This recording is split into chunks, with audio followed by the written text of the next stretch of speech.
जय राधा माधव जय कुंज बिहारी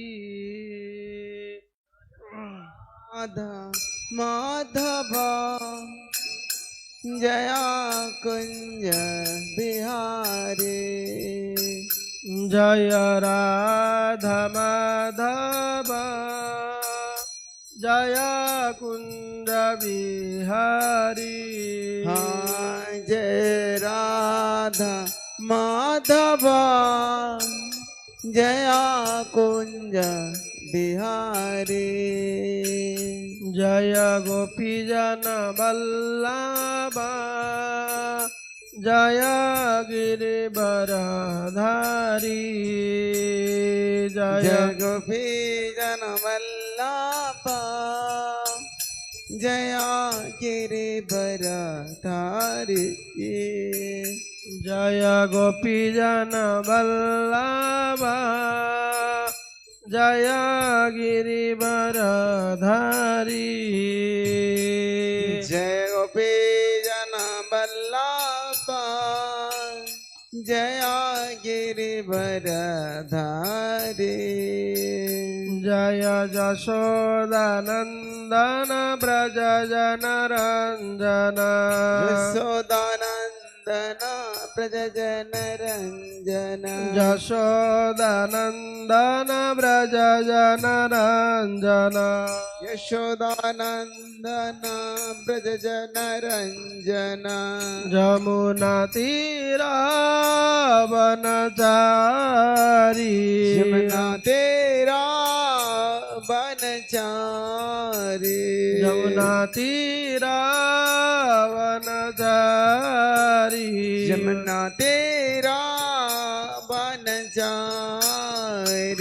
जय राधा माधव जय कुंज बिहारी जय राधा माधव जय कुंज बिहारी हरे कृष्ण कृष्ण कृष्ण हरे हरे हरे राम राम राम हरे हरे हरे कृष्णा कृष्णा कृष्णा हरे हरे हरे राम राम राम हरे हरे हरे कृष्ण कृष्ण कृष्ण हरे हरे हरे राम राम राम हरे हरे हरे कृष्णा कृष्ण कृष्ण हरे हरे हरे राम राम राम हरे हरे हरे कृष्ण कृष्ण कृष्ण हरे हरे हरे राम राम राम हरे हरे हरे कृष्णा कृष्ण कृष्ण हरे हरे हरे राम राम राम हरे हरे जय राधा माधव राधे जय राधा माधव राधे जय राधा गोपीनाथ राधे जय राधा गोपीनाथ गोपीनाथ राधे जय गौरानिताय पतित पावन गौरनिताय गौरनिताय गौरनिताय पतित पावन गौरनिताय जय कृष्ण बलराम कृष्ण बलराम कृष्ण बलराम जय वृंदावन धाम कृष्ण बलराम कृष्ण बलराम कृष्ण बलराम जय वृंदावन धाम जय जगन्नाथ जय बलदेवा सुभद्रा माँ जय सुदर्शन जय जगन्नाथ जय बलदेवा सुभद्रमा जय सुदर्शन निताय गौर हरि बोल हरि बोल हरि बोल हरि निताय बोल गौर हरि बोल हरि बोल हरि बोल हरि बोल जय जय प्रभुपाद प्रभुपाद प्रभुपाद प्रभुपाद प्रभुपाद प्रभुपाद प्रभुपाद प्रभुपाद जय जय गुरुदेव गुरुदेव गुरुदेव गुरुदेव जय गुरुदेव गुरुदेव गुरुदेव गुरुदेव जय नमो विष्णुपाद परमहंस परिवादिकाचार्य अष्टोत्तर शत श्री श्रीमद अभय चरण अरविंद भक्ति वेदांत स्वामी शील प्रभुपाद महाराज की जय इसका संस्थापकाचार्य शील प्रभुपाद महाराज की जय प्रेम से कहो श्री कृष्ण चैतन्य प्रभु नित्यानंद श्री अद्वैत गदाधर शिवासादि श्री गौर भक्त वृंद की जय अनंत कोटि वैष्णव भक्त वृंद की जय संवेद भक्त वृंद की जय हरिनाम संकीर्तन की जय ग्रंथराज श्रीमद् भागवतम की जय निताय गौर प्रेमानंदे बोल ओम अज्ञानतिमिरान्धस्य ज्ञानाञ्जनशलाकया चक्षुमिलितं येन तस्मै श्रीगुरवे नमः श्रीचैतन्यमनोभीष्टं स्थापितं येन भूतले स्वयं रूपः कदा मह्यं ददाति स्वपदान्तिकं वन्देऽहं श्रीगुरो श्रीयुतपदकमलं श्रीगुरून् वैष्णवांश्च श्रीरूपं साग्रजातं सहगण रघुनाथनितं तं सजीवं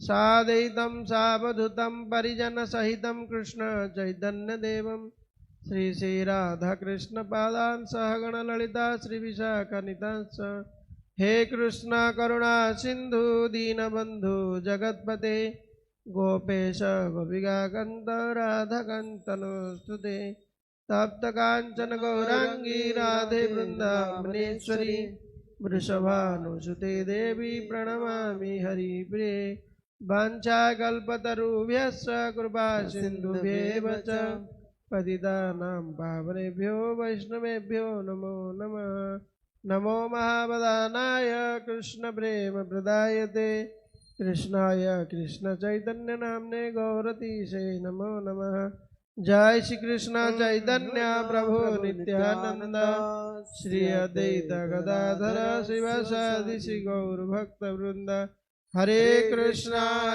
कृष्ण कृष्ण हरे हरे हरे राम राम राम हरे हरे ओम नमः भगवते वासुदेवाय ओम भगवते वासुदेवाय ओम नमः भगवते वासुदेवाय ओम नमः भगवते वासुदेवाय ओम नमः भगवते वासुदेवाय ओम नमः भगवते वासुदेवाय श्री श्रीमद् भागवतम 86 अध्याय अर्जुन सुभद्रा हरण तांकर भक्त वृंदांकु श्रीकृष्णଙ୍କର आशीर्वाद प्रदान शीर्षक अध्याय श्लोक नंबर 21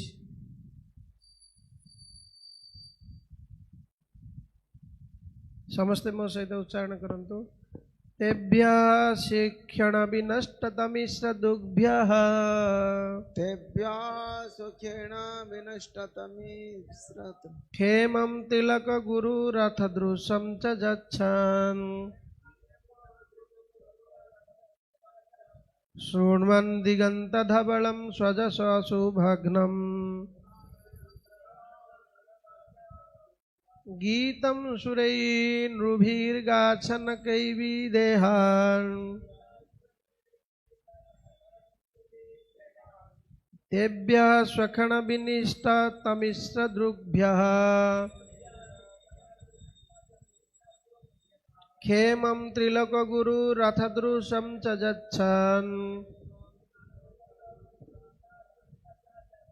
शृण्वन् दिगन्तधवलं स्वजसः अशुभघ्नम् गीतं सुरैर्नृभिर्गाच्छन्नकैर्विदेहान्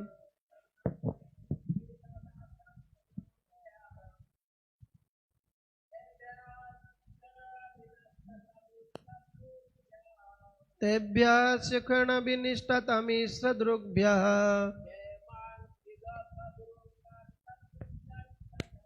क्षेमं त्रिलोकगुरुरथदृशं च यच्छन्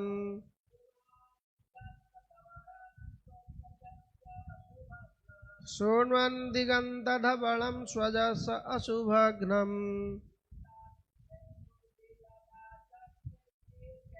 गीतं सुरैर्नृभिर्गाच्छन्नकैर्विदेहान् तेभ्यः सेमानंकु स्व तांकर वीक्षण दृष्टिपात द्वारा विनष्ट विनष्ट तामिश्रः अंधकार दृग्भ्यः जहांक नयनर क्षेमं अभय तीनी लोक जगतर गुरु पारमार्थिक गुरुदेव अर्थदृश्यम पारमार्थिक दृष्टि च एवं जच्छन प्रदान पूर्वक शृण्वन् श्रवण करी दिक् दिक् दिग समूहर अंत अंत धवलम पवित्रकारी स्व तांकर जसह महिमा समूह अशुभ अशुभ घ्नम विनाशक गीतम गीत सुरे देवता मानक द्वारा नृभि मानव द्वारा अगात से आगमन कले सनकै धीरे धीरे विदेहान विदेह राज्य रे श्लोकटीर शब्दानुवाद सरिला अनुवाद जो माने तांकु दर्शन करिया को आसीथिले सेमानक प्रति केवल मात्र दृष्टिपात करी त्रिलोकर गुरु भगवान जड़वादर अहंकार को अहंकारु सेमानकु उद्धार कले सेमानकु अभय और दिव्य दृष्टि प्रदान करिया परे सेही देवता और मनुष्यगण ज्ञान गान करुथुवा जगत पवित्रकारी और सकल पाप विनाशक तांकर महिमा कीर्तन शुणिबा को पाइले एहीपरि भावरे धीरे धीरे से विदेहरे पहुँचिले। श्लोकटीर भावार्थ श्रील जीव गोस्वामी गोटे जुक्तिपूर्ण प्रश्न उत्थापन करिसेंती जे भगवान यात्रा पथर दुई पार्श्वर मनुष्य मानक चक्षु जे केवल अज्ञता द्वारा आच्छन्न थिला ताहा नुहे बरम भगवान का रथ वायु अपेक्षा द्रुत गति रे गमनशील थिला ताहले किपरि भावरे साधारण मनुष्यगण भगवान को देखि पारिले यार उत्तरटी प्रदान करी श्रील जीव गोस्वामी निर्देश करिसेंती जे भगवान कृष्ण विशेष कृपा दृष्टि सेमानंकु प्रत्येक को तांको संग मध्य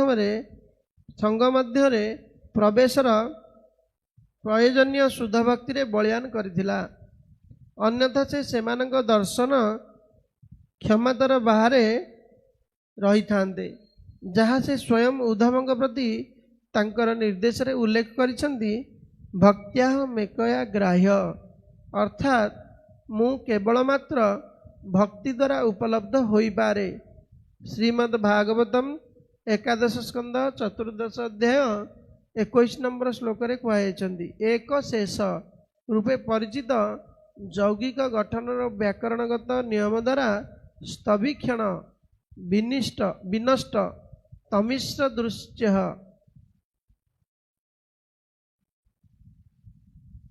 ହଁ ଏ କଥାଟି ଯଦିଓ ତାର ମୁଖ୍ୟ ଅର୍ଥରେ ପୁଂ ବିଶେଷ ରୂପରେ ପ୍ରତିଭାତ ହୁଏ କିନ୍ତୁ ଏଥିରେ ନାରୀ ଓ ପୁରୁଷ ଉଭୟଙ୍କୁ ବୁଝାଯାଇପାରେ।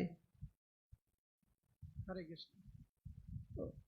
ନମଃ ବିଷ୍ଣୁପାଦାୟ କୃଷ୍ଣ ପୃଷ୍ଠାୟ ଭୂତଳେ ଶ୍ରୀମତେ ଭକ୍ତି ବେଦାନ୍ତ ସ୍ୱାମିନିତି ନାମିନେ ନମସ୍ତେ ସାରସ୍ୱତୀ ଦେବେ ଗୌରବାଣୀ ପ୍ରଚାରିणे निर्विशेष शून्यवादी पाश्चात्य देशतारिणे दुर्गमे प्रतिमेन्धस्य स्खलत्पादगतिर्मोह सकृपा दृष्टिदानेन संत संत बलम्बयम्। हरे कृष्ण।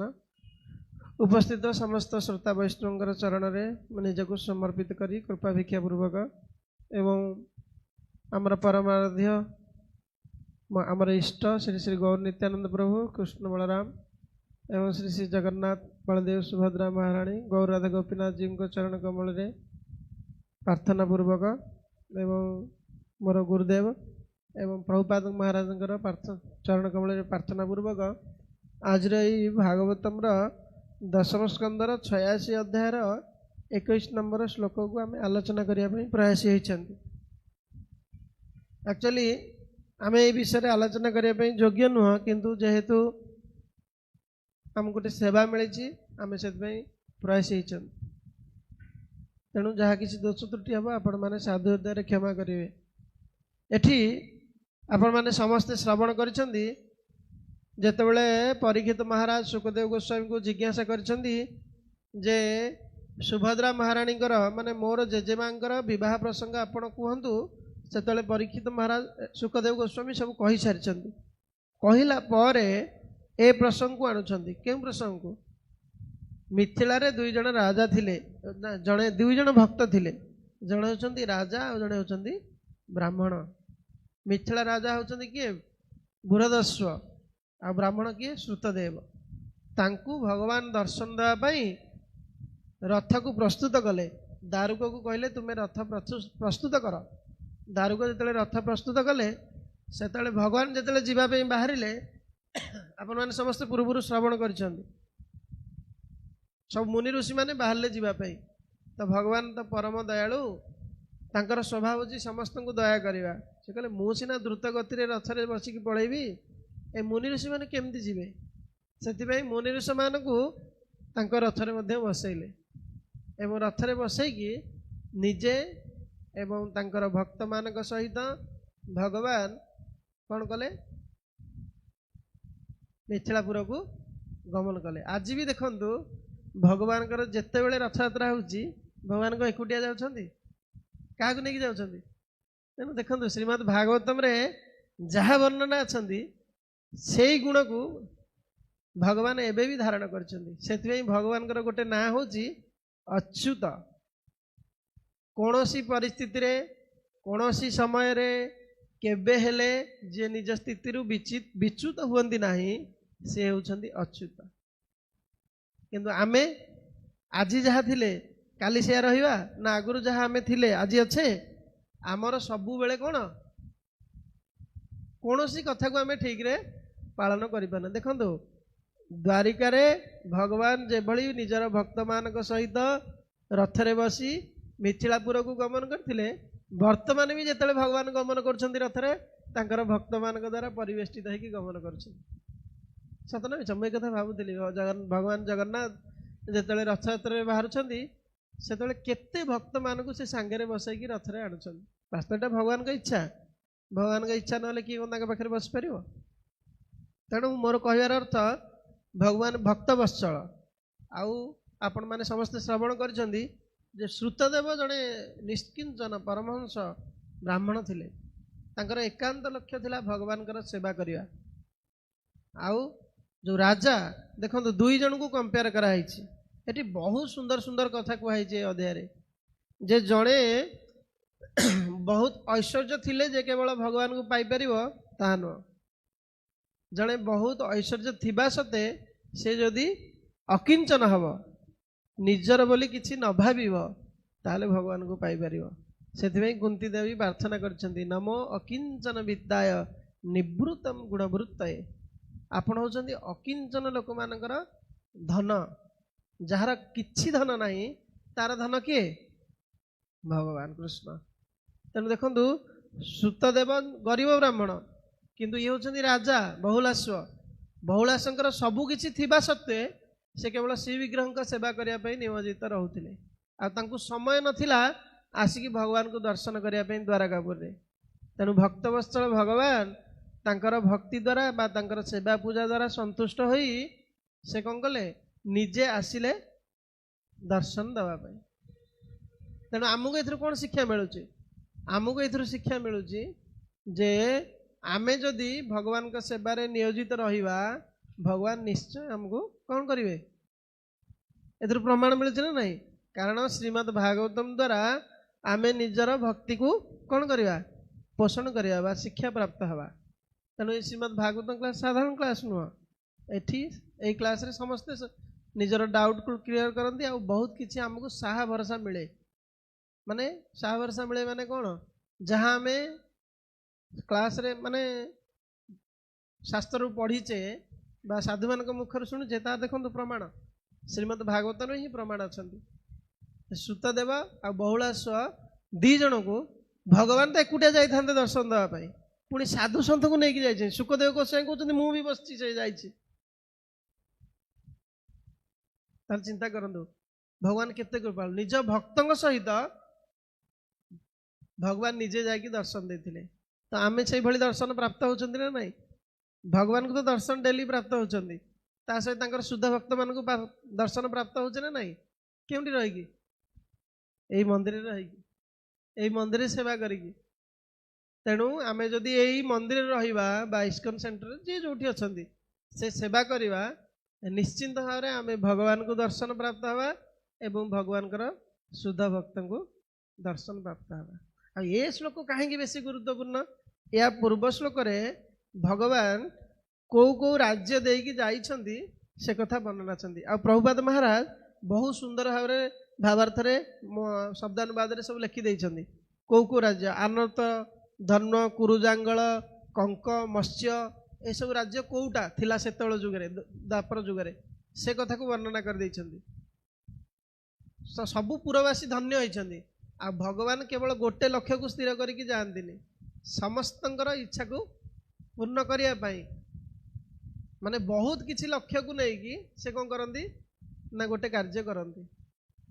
ମାନେ ଗୋଟେ ବ୍ୟକ୍ତିର ଉଦ୍ଦେଶ୍ୟକୁ ପୂର୍ଣ୍ଣ କରିବା ପାଇଁ ଭଗବାନ କେତେବେଳେ କିଛି କାର୍ଯ୍ୟ କରନ୍ତିନି, ସମସ୍ତଙ୍କର ଉଦ୍ଦେଶ୍ୟକୁ ପୂର୍ଣ୍ଣ କରିବା ପାଇଁ, ଯେଉଁଥିରେ କି ମହତ୍ ଉଦ୍ଦେଶ୍ୟ ସବୁ ଥାଏ, ନିହିତ ଥାଏ। ଦେଖନ୍ତୁ ଶ୍ରୁତଦେବ ଆଉ ବହୁଳାଶ୍ୱଙ୍କୁ ଦର୍ଶନ ଦେବା ପାଇଁ ଯାଉଥିଲେ, କିନ୍ତୁ କେତେ ରାଜ୍ୟର ଅଧିବାସୀ ଭଗବାନଙ୍କୁ ଦର୍ଶନ କରିକି କ'ଣ ହେଲେ? କୃପା ପ୍ରାପ୍ତ ହେଲେ। ସେଥିପାଇଁ ଭଗବାନଙ୍କର ଏସବୁ ଲୀଳା ଗୁଡ଼ିକ କ'ଣ? ଦିବ୍ୟ। ଜନ୍ମ କର୍ମ ଚମେ ଦିବ୍ୟମ୍ ଏବଂ ଯୋବେତି ତତ୍ପତଃ ତ୍ୟକ୍ତ୍ୱା ଦେହ ପୁନର୍ଜନ୍ମ ନୈତି ମାମେତି ସ ଅର୍ଜୁନ। ଏ ଯେଉଁ ଭଗବାନଙ୍କର ସବୁ ବିଭିନ୍ନ ପ୍ରକାର ଯାତ୍ରା, ଏସବୁ କ'ଣ ପାଇଁ? ନାଇଁ ବଦ୍ଧ ଜୀବ ମାନେ ଏତେ ବ୍ୟସ୍ତ। ଦେଖନ୍ତୁ ଭଗବାନ କେତେ ଦୟାଳୁ। ସିଏ ଦିନେ ହେଲେ ମନ୍ଦିର ଯିବେନି, ଭଗବାନଙ୍କୁ ଦର୍ଶନ କରିବା ପାଇଁ ପ୍ରୟାସ କରିବେନି, କିନ୍ତୁ ଭଗବାନ ନିଜେ କୃପା କରିକି କ'ଣ କରୁଛନ୍ତି? ଯାଚିକି ଦର୍ଶନ ଦେଉଛନ୍ତି। ଭଗବାନଙ୍କର ବାହାରିବାର କ'ଣ ଦରକାର ଅଛି? ଭଗବାନଙ୍କ ରଥଯାତ୍ରା କରିକି ଯିବାର ଏତେ କଷ୍ଟ କରିକି, ତୀର୍ଥଯାତ୍ରା କଷ୍ଟ ନୁହଁ? ଠିକରେ ଖାଇବାକୁ ମିଳିବନି, ପିଇବାକୁ ମିଳିବନି, ଯିଏ ଯାଇଛି ସେ ଜାଣିଛି ଯାତ୍ରା କରିବା କେତେ କଷ୍ଟ। କିନ୍ତୁ ଭଗବାନ ଏତେ କଷ୍ଟ କରିକି ପୁଣି ଯାତ୍ରା କରୁଛନ୍ତି କ'ଣ ପାଇଁ? ଭଗବାନଙ୍କୁ କିଛି କଷ୍ଟ ଲାଗେନି, କିନ୍ତୁ ଆମେ ଯଦି ଆମ ବିଚାରରେ ବିଚାର କରିବା, ଭଗବାନଙ୍କୁ କଷ୍ଟ ହେଇଥିବ ନା ନାହିଁ? ଏ 56 ପଉଟି ସୁନ୍ଦର ଭାବରେ ଖାଦ୍ୟ ଖାଇବା ଲୋକ, ମାଖନ ମିଶ୍ରି ଖାଇବା ଲୋକ, ସେ ପୁଣି କାହିଁକି ଯିବେ? ଆଉ ସେ ଯାଇକି ଗରିବ ବ୍ରାହ୍ମଣ ଘରେ ବି ଆତିଥ୍ୟତା ଗ୍ରହଣ କରିଛନ୍ତି, ଆଉ ରାଜାଙ୍କ ଘରେ ବି ଆତିଥ୍ୟତା ଗ୍ରହଣ କରିଛନ୍ତି। ତେଣୁ ଭଗବାନ ସବୁ ପରିସ୍ଥିତିରେ ସନ୍ତୁଷ୍ଟ। ଆଉ ଏକା ସାଙ୍ଗରେ ପ୍ରଭୁପାଦ ମହାରାଜ ଲେଖୁଛନ୍ତି, ଏଇ ଯାହା ବି ସବୁ ଅନୁବାଦ ଆସିଛନ୍ତି ଦଶମ ସ୍କନ୍ଧର ଏଇ ଅଧ୍ୟାୟ ଗୁଡ଼ିକରେ, ସବୁ କୃଷ୍ଣ ବହିରୁ ଆସିଛନ୍ତି, ଶ୍ରୀକୃଷ୍ଣ ବହିରୁ। ଶ୍ରୀକୃଷ୍ଣ ବହିରେ ପ୍ରଭୁପାଦ ମହାରାଜ ଲେଖିଛନ୍ତି ଜୀବ ଗୋସ୍ୱାମୀଙ୍କର ବୈଷ୍ଣବ ତୋଷଣୀ ଟୀକାରୁ ଆଣିକି। ଜୀବ ଗୋସ୍ୱାମୀ ତ ବହୁତ ବିଦ୍ୱାନ, ସେ କ'ଣ କରିଛନ୍ତି? ପ୍ରଶ୍ନ ଉଠେଇଛନ୍ତି ଯେ ପ୍ରଭୁ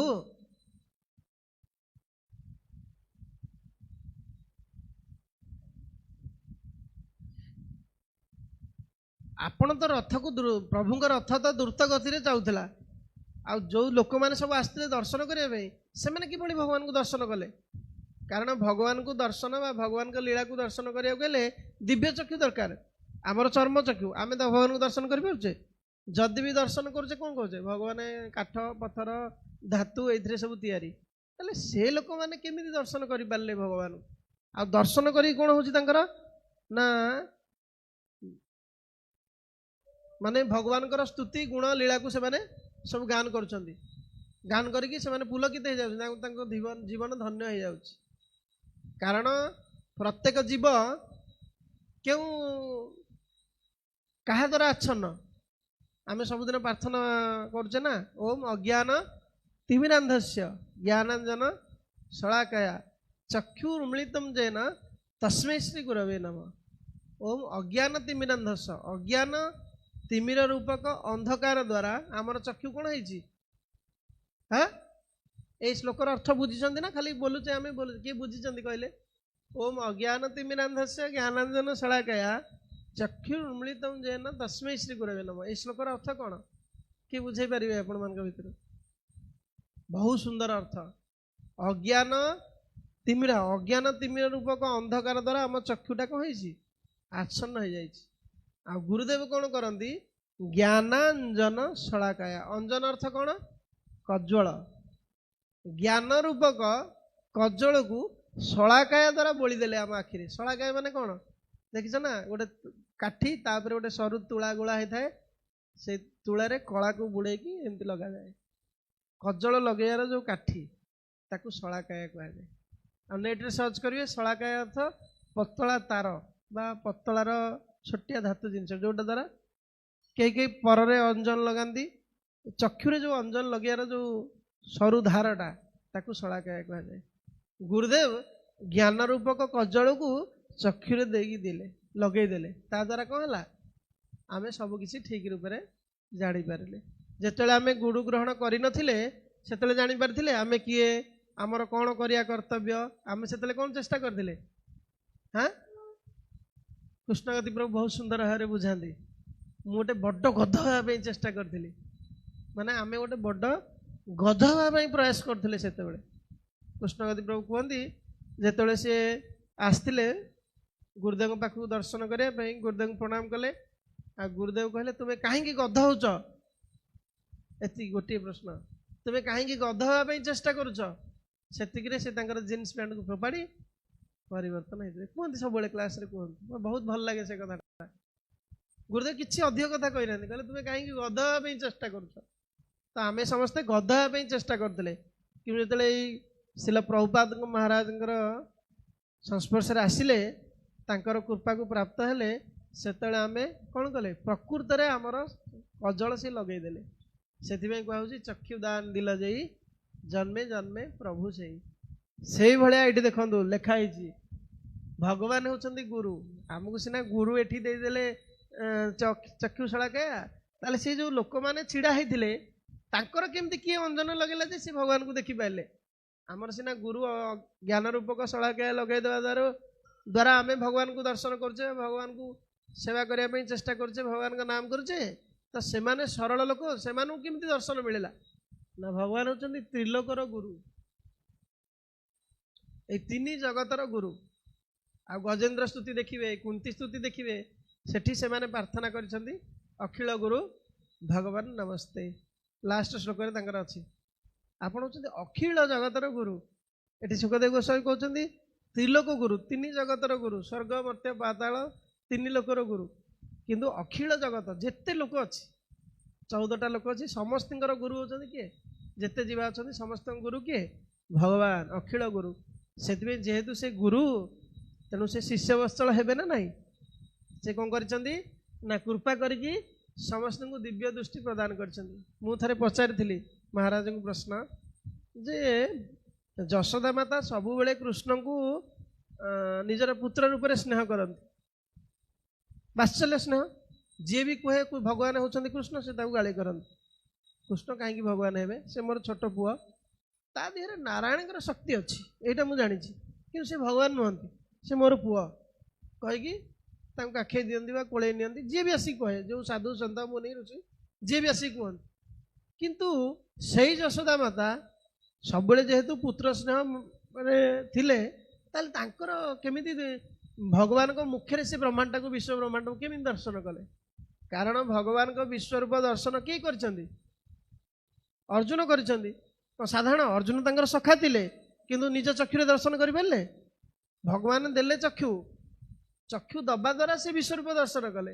କିନ୍ତୁ ଯଶୋଦା ମାଆକୁ ତ ଭଗବାନ ଦିବ୍ୟ ଚକ୍ଷୁ ଦେଇନାହାନ୍ତି, ସେ କେମିତି ଭଗବାନଙ୍କ ପାଟିରେ ବିଶ୍ୱରୂପଟାକୁ ଦର୍ଶନ କଲେ, ଟୋଟାଲ ବିଶ୍ୱ ବ୍ରହ୍ମାଣ୍ଡଟାକୁ ଦର୍ଶନ କଲେ? କ'ଣ କହିଲେ? କୋଉଠି ଅଛି? ତାଙ୍କର ଯଦି ଦିବ୍ୟ ଚକ୍ଷୁ ଥାଆନ୍ତା ତାହେଲେ ତ ସବୁବେଳେ ଭଗବାନ ବୋଲି କୃଷ୍ଣଙ୍କୁ ମାନନ୍ତେ, କିନ୍ତୁ ସବୁବେଳେ ଭଗବାନ କୃଷ୍ଣ ବୋଲି ମାନୁନାହାନ୍ତି। ଯେତେବେଳେ ମାଟି ଖାଇଥିଲେ, ପାଟି ଭିତରେ ବିଶ୍ୱ ବ୍ରହ୍ମାଣ୍ଡକୁ ଦେଖିଲେ, ସେତେବେଳେ ଆଶ୍ଚର୍ଯ୍ୟ ହେଉଛନ୍ତି, ଏ ମୋ ପୁଅ ପାଟି ଭିତରେ ଏସବୁ କ'ଣ? ତ ବିନା ଦିବ୍ୟ ଚକ୍ଷୁ ପ୍ରାପ୍ତରେ ସେ କିଭଳି ଭଗବାନଙ୍କର ଏଇସବୁ ଲୀଳାକୁ ଦର୍ଶନ କରିପାରିଥିଲେ? ସେଠି ମହାରାଜ କହିଲେ ଏଇଟା ହେଉଛି ଭଗବାନଙ୍କର ଯୋଗମାୟା ଶକ୍ତି। ଲୀଳା ଲୀଳା ବିଳାସ କରିବା ପାଇଁ ଗୋଟେ ଶକ୍ତି ଅଛନ୍ତି, ଲୀଳା ବିଳାସିକା ଶକ୍ତି। ସେ କ'ଣ କରନ୍ତି? ଲୀଳା ବିଳାସ କରିବା ପାଇଁ ଭଗବାନଙ୍କର ଏସବୁ ଲୀଳାକୁ ପ୍ରକାଶ କରନ୍ତି। ସେଠି କିଛି ଦିବ୍ୟ ଚକ୍ଷୁ ଦରକାର ନାହିଁ। ଭଗବାନଙ୍କର ଯୋଗମାୟା ଶକ୍ତି ଯାହା ଇଚ୍ଛା କରନ୍ତି ସେଇ ଲୀଳାକୁ ପୃଷ୍ଠ କରନ୍ତି। ଦେଖନ୍ତୁ ଏଇଠି ବି ଆଶ୍ଚର୍ଯ୍ୟ ଜିନିଷ ଅଛି। ଏକାଥରେ ବହୁଳାଶ୍ୱର କହୁଛନ୍ତି ମୋ ଘରକୁ ଅତିଥି ହେବାକୁ ଆସନ୍ତୁ, ଶ୍ରୁତଦେବୀ କହୁଛନ୍ତି ମୋ ଘରକୁ ଅତିଥି ହେବାକୁ ଆସନ୍ତୁ। ଭଗବାନ ନିଜେ ଦି ଜଣଙ୍କ ଘରକୁ ଏକା ସାଙ୍ଗରେ ଯାଇଛନ୍ତି। ଜଣଙ୍କ ଘରକୁ ଏକୁଟିଆ ଯାଇନାହାନ୍ତି, ଶ୍ରୁତଦେବ ଘରକୁ ବି ଯାଇଛନ୍ତି, ବହୁଳାଶ୍ୱର ରାଜାଙ୍କ ଘରକୁ ବି ଯାଇଛନ୍ତି। ସିଏ ଭାବୁଛନ୍ତି, ଶ୍ରୁତଦେବ ଭାବୁଛନ୍ତି ମୋ ଘରକୁ କେବଳ ଭଗବାନ ଏକୁଟିଆ ଆସିଛନ୍ତି, ଆଉ ବହୁଳାଶ୍ୱର ମଧ୍ୟ ଭାବୁଛନ୍ତି କ'ଣ ଭଗବାନ ମୋ ଘରକୁ ଆସିଛନ୍ତି। ତେଣୁ ଭଗବାନ ଦି ଜଣଙ୍କ ଘରକୁ ଯାଇକି ସେମାନଙ୍କୁ ଦର୍ଶନ ଦେଇଛନ୍ତି ଏବଂ ଆଗକୁ ଆସିବ ବହୁତ ସୁନ୍ଦର ଭାବରେ ସେମାନେ ସ୍ତୁତି କରିଛନ୍ତି ଭଗବାନଙ୍କର। ଭଗବାନଙ୍କ ସ୍ତୁତି କଲା ପରେ ଭଗବାନ ତାଙ୍କ ଉପରେ ବହୁତ ପ୍ରସନ୍ନ ହେଇଛନ୍ତି। ଏ ପ୍ରସଙ୍ଗ ଆପଣ ଶୁଣିବେ। ତ ମୋର କହିବାର ଅର୍ଥ, ଭଗବାନ ଏଇ ରଥ ନେଇକି କାହିଁକି ବାହାରକୁ ଯାଆନ୍ତି? ସେ ଦ୍ୱାରକାବାସୀ ରଥର ଗୋଟେ ପିକ୍ଚର ଅଛି,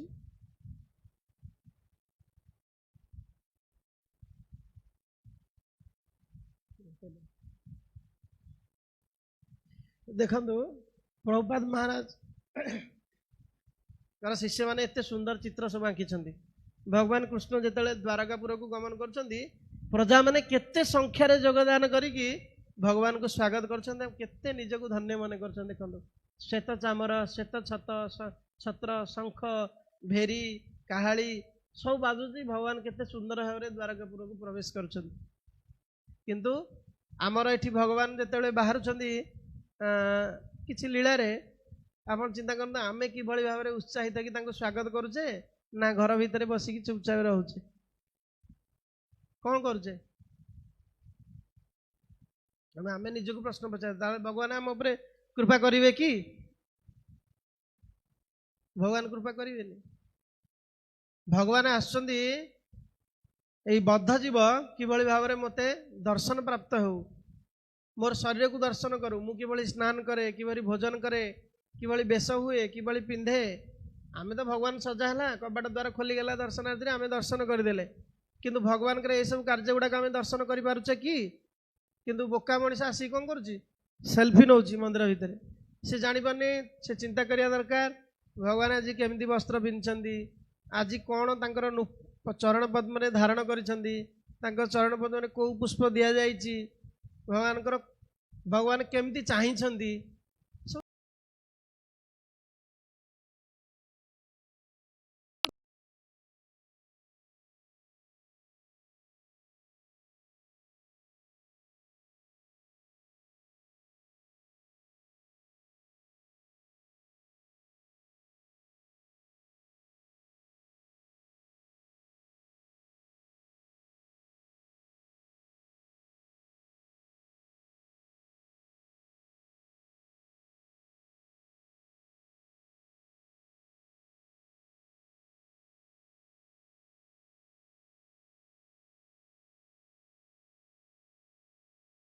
ଲୀଳାକୁ ଏତେ ସୁନ୍ଦର ଭାବେ ଦେଖିନେ, ଟିଭିରେ ସମସ୍ତେ ଦେଖିଥିବେ। ଭଗବାନ ଯେତେବେଳେ ଯୁଦ୍ଧ କରନ୍ତି, ଭଗବାନ ରାମଚନ୍ଦ୍ର ଯେତେବେଳେ ରାବଣକୁ ମାରିବା ପାଇଁ ସେଟା ଆସିଥିଲେ। ଏବେ ତ ବର୍ତ୍ତମାନ ଆମ ଦେଶରେ ଯୁଦ୍ଧର ପରିସ୍ଥିତି, ଆମେ କିଏ ଦେଖିବାକୁ ଯାଉଛେ ଯୁଦ୍ଧଟା କେମିତି ହେଉଛି? କାହିଁକି ନା ଆମ ଜୀବନକୁ ଆମର ଭୟ ଅଛି। କିନ୍ତୁ ଭଗବାନଙ୍କର ପ୍ରତ୍ୟେକ ଲୀଳାକୁ ଦେବତାମାନେ, ସିଦ୍ଧମାନେ, ମୁନିମାନେ, ଚାରଣମାନେ, ଗନ୍ଧର୍ବମାନେ, କିନ୍ନରମାନେ, ଅପ୍ସରାମାନେ ସମସ୍ତେ ଶୂନ୍ୟରେ ରହିକି ଦର୍ଶନ କରନ୍ତି। ଆଜ୍ଞା ସତ ନା ମିଛ? ଯେତେବେଳେ ବି ଭଗବାନ ଯାହା ବି ଲୀଳା କରନ୍ତି ସେତେବେଳେ ସବୁ ଦେବତା ମାନେ ଆକାଶରେ ରହିକି ଦର୍ଶନ କରନ୍ତି ନା ନାହିଁ? କାଲି ହେଉଛନ୍ତି କ'ଣ? ପରଦିନ ଆସିବେ କ'ଣ? ନୃସିଂହ ଚତୁର୍ଦ୍ଦଶୀ, ଭଗବାନ ନୃସିଂହ ଦେବ। ତେଣୁ ମୁଁ କହିବା କଥା ଭକ୍ତର ଦୃଷ୍ଟିଟା କିଭଳି ହେବା ଦରକାର। ପ୍ରହ୍ଲାଦ ମହାରାଜ କହିଲେ ଭଗବାନ ଏଇ ସ୍ତମ୍ଭରେ ଅଛନ୍ତି, କାରଣ ସେ ମହାଭାଗବତ, ସେ ଦର୍ଶନ କରୁଥିଲେ ଭଗବାନଙ୍କୁ। ଆଉ ଭଗବାନ ତ କହିଛନ୍ତି ମୁଁ ସବୁ ଜାଗାରେ ଅଛି। ଉପନିଷଦରେ ବି ସେ କଥା କୁହାଯାଇଛି, ସର୍ବତ ଆଖି ଶିର ମୁଖମ, ଭଗବାନଙ୍କର ସବୁଆଡ଼େ ଆଖି ଶିର ମୁଖ ସବୁ ରହିଛି। ଭଗବାନ ହେଉଛନ୍ତି ସର୍ବବ୍ୟାପକ। ସେଥିପାଇଁ ସେ କ'ଣ କଲେ, ଏଇ ସ୍ତମ୍ଭ ଭିତରୁ ଭଗବାନଙ୍କୁ ଦର୍ଶନ କରିକି କହିଲେ ଏଇ ସ୍ତମ୍ଭରେ ଭଗବାନ ଅଛନ୍ତି। ଆଉ ହିରଣ୍ୟାକ୍ଷ ତ ଅସୁର, ହିରଣ୍ୟକଶିପୁ, ସେ କ'ଣ କଲା, ପ୍ରହାର କଲା। ଭଗବାନ ପ୍ରକଟ ହେଲେ, ପ୍ରକଟ ହେଇକି ଏତେ ଉଗ୍ର ରୂପ କ୍ରୋଧାନ୍ୱିତ ହେଇଯାଇଥିଲେ, କାରଣ ଭକ୍ତଙ୍କୁ ଯିଏ ଦ୍ୱେଷ କରେ ଭଗବାନ ବହୁତ କ୍ରୋଧାନ୍ୱିତ ହେଇଯାଆନ୍ତି।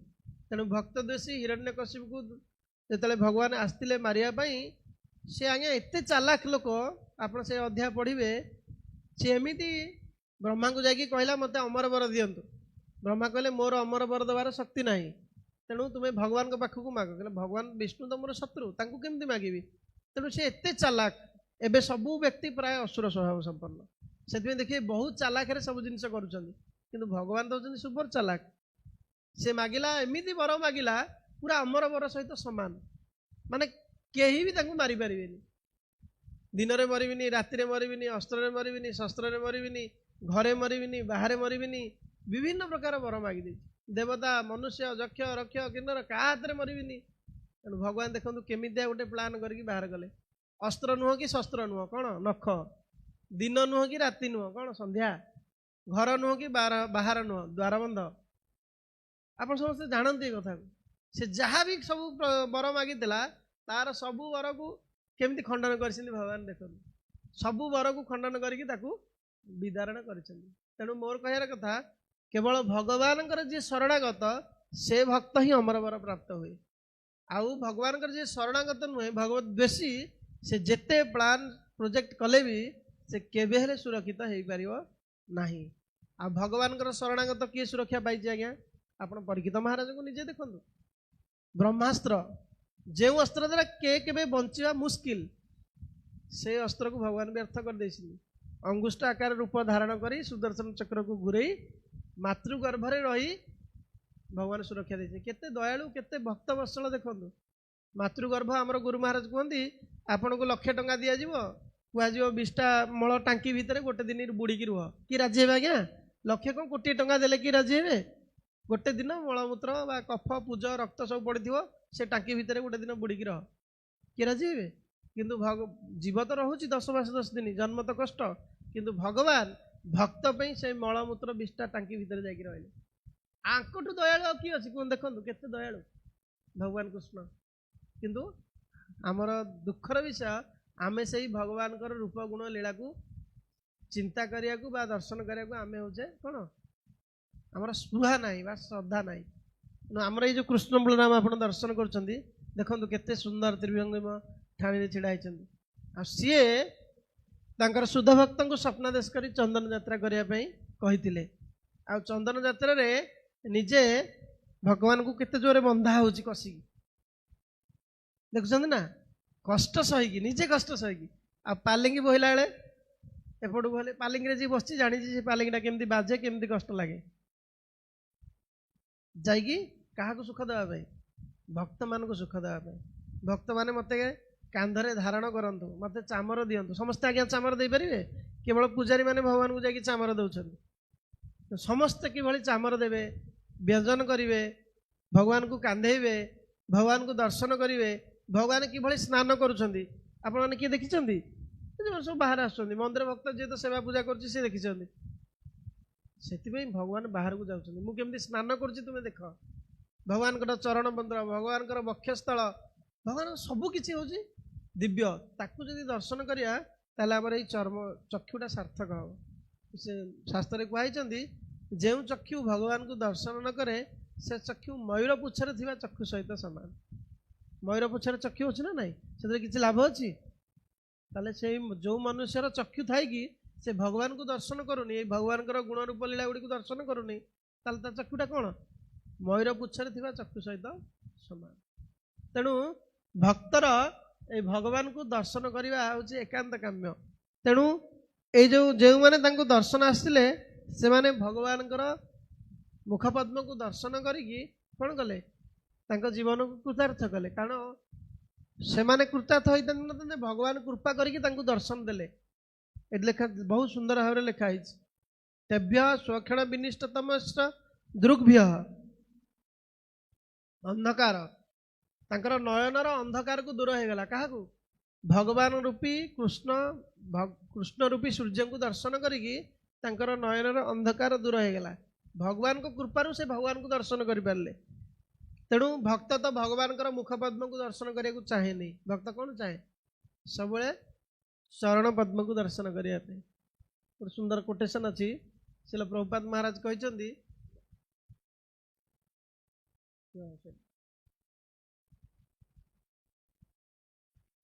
समस्त पढ़ु if you catch up Krishna's lotus feet very tightly then you will not fall down. जदि आम कृष्णकर चरण पद्म को बहुत दृढ़तार सहित धारण करवा ताले आमर केबे भी हेले पतन हेनी। देखो जड़े भक्त कि सुंदर भाव में भगवान कृष्णकर चरण पद्म को धारण करछन्ति। आउ कौन आ भक्तर आउ किछि आशा न थाए। भक्तर सबुठ बड़ कौन इच्छा कौन the highest position that anyone can reach in life is to serve his lotus feet. भगवान पाद पद्म सेवा करिया ही भक्तर कौन एकमात्र लक्ष्य। से आम परिक्रमा मार्गर फास्ट पिक्चर कौन भगवान कृष्ण छिड़ा होती आउ जड़े रमणी कौन किसी पुष्प धरिकी भगवान के चरण पर्व में कौन कर अर्पण करने चेष्टा कर। जो पिक्चर गुड़िक लगे ध्रुव महाराज प्रभु लगे ना एत सुंदर ता भीतर रही सब तत्व मैंने आप आश्चर्य हो। से फटोरे अच्छी कौन pure devotion is the way of कौन ओनली वे ऑफ लिबरेशन। शुद्ध भक्ति ही केवल मुक्ति प्राप्तिर एकमात्र उपाय। भगवान को भक्ति द्वारा ही कौन करा जाई परियो लाभ करा जाई परियो। सेतवे श्रीमद् भागवतम एकादश स्कंदर 14 अध्याय 21 नंबर श्लोक को श्रील प्रभुपाद महाराज भावार्थ कहते। से श्लोकटी कौन ना भक्त्या मेकया ग्राह्य श्रद्धात्मा प्रियसताम भक्ति पुनस्ति मनिष्ठा स्वपकार अपि संभवात। मो उपर जे मनकर पूर्ण श्रद्धा और विश्वास सहित एकांतिक प्रेममयी सेवा माध्यम मते प्राप्त करा जाय पारे भगवान कहउछन्ति। आउ एपरिक भक्ति जोगरे रत हेले चंडाल मध्य निजर हीनकूल रे जन्म लाभ करिवार कल्मशरु शुद्ध हो जाए। जड़े चंडाल व्यक्ति मध्य भगवान पादपद्म जदि शरण निए भगवान को भक्ति करे ताले से चंडालतर प्राप्त होगी कोटि ब्राह्मण ठू श्रेष्ठ हो जाए। आपण देखो भगवान को भक्ति करने कौन उच्च कूल जन्म हवा बुद्धिमान हवा बलुआ हवा विद्यावान हवा किसी दरकार नहीं। से जड़े नीतिकार श्लोक रखिंट गजेन्द्र से का विद्या गज कौन पाठ पढ़ी आज्ञा हाथी कहते गजमूर्ख गजमूर्खटा कि गज तो हाथी हूँ मूर्ख कहीं ना से भल भाव में गाधेब पुणी शुखिला को आसिले देह जाक पुणी बाली फोपाड़ से कहुए गजमूर्ख। आ गजेन्द्र क्या विद्या गजेन्द्र से का विद्या आ विदुर कौन जाति थिला आज्ञा सबरीर की रूप थिला जदि भगवान को पाइबा सुंदर हवा दरकार ताले सबरीर कौन रूप थिला आ उग्रसेन से किम पौरुषम उग्रसेन कौन बलुआ वीरपणिया थिला तांको पुओ तांको राजगादी तड़ी देकी भगवान को पाइबा जदि उच्चकूल जाति दरकार भल जाति ताले प्रहलाद महाराज कौ जातिर विभीषण कौ जातिर सब असुर कूल जन्म होते असुरंगर पुत्र तथापि से भगवान को पाई। तेणु आम गोटे सुंदर भजन बोला जाए भगवान को कौन पाइबा जाति कुलादि विचार किसी न था। कौन से भजन प्रभु भक्ति ही भगवान को भाई पाइबा एकमात्र सार वस्तु। तेणु भक्तर मु कह कथा द्वारकावासी द्वारकार जो भगवान जाऊे मिथिलापुर को से जो राज्य मान पड़ूला से लोक मैंने भगवान को कृपारू भगवान तांको दिव्य दृष्टि देथियारु से दृष्टि द्वारा से माने भगवान को दर्शन करिकी कौन कले भगवान को प्राप्त हेले सुख प्राप्त हेले भगवत धाम को गमन कले। तापर मिथिलावासी माने आसिकी भगवान को स्वागत कले दर्शन कले भगवान को प्राप्त हेले। तो भक्त कौन कौन कौ चिंता करिया दरकार। तेणु से कहुई भक्त केवल श्री गुरु को पाद पद्म को चिंता करिया दरकार एवं भगवान चरण पद्म को चिंता करिया दरकार मु आपण मानकु बहुत सुंदर पाद पद्म देखंतु भगवान कृष्णकर राधाराणी का पाद पद्म अछि काढा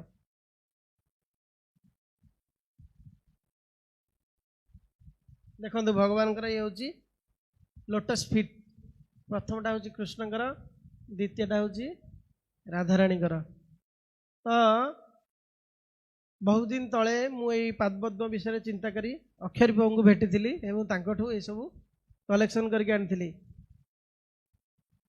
गौड़ीय वैष्णव साधकगण श्री राधाकृष्णकर 19 चिन्हयुक्त श्री चरण कमल को नित्य स्मरण करी निजर तापित प्राण को सुशीतल करती आम जो विभिन्न प्रकार दुखरे दुखित होती जर्जरित होती आम यदि भगवान चरण कमल को ध्यान करवा ताले आमर जो तापित प्राण तप्त लुहा भाया जो प्राण अच्छी सी शीतल पाइब केमती शीतलता पाइब ना भगवान श्री चरण चिन्ह ध्यान करिया द्वारा आउ श्रीकृष्णकर दक्षिण चरण रे 11टी चिन्ह अच्छी डाहाण पट पाद पद्म सेपटा जोटा आमर बाम पट से भगवान श्रीकृष्णकर डाहाण पट तो आंगुठी पवरे ज चिन्ह अच्छी ता तले चक्र चिन्ह ता तले छत्र चिन्ह देख पार्छन्ति ना अंगुष्ठ और तर्जनी मध्य अर्धचरण पर्यंत ऊर्ध्वरेखा मझी आंगुठी पद्म ता तले ध्वज काणी बा कनिष्ठ आंगुठी अंकुश ता तले वज्र गोईठी अष्टकोण ता चारिपटे स्वस्तिक चिन्ह एवं